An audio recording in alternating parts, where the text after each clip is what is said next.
People who are closer to the issues are closest to the solution. Who is in the room and who isn't? Who isn't in this space, right? So that seems like an easy question to ask.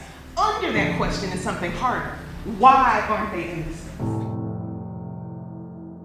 I think it's really important to go back to the fundamental problem. Why are we even building any of this? Allowing youth to be able to walk into the space and see themselves. This is my neighborhood. I can influence my neighborhood. I can strengthen my youth voice.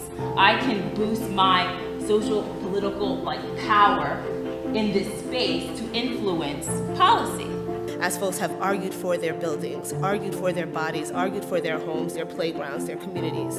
And we have an opportunity as leaders, as thinkers, as creators and designers, as citizens, as human beings, to be informed by this and allow that to become a part of our subconscious and become a part of our conscious as a result. That enriched environment, cities and structures that are built to foster and are conducive to help can enhance resilience. This is a revolution not against a regime, not against corporations.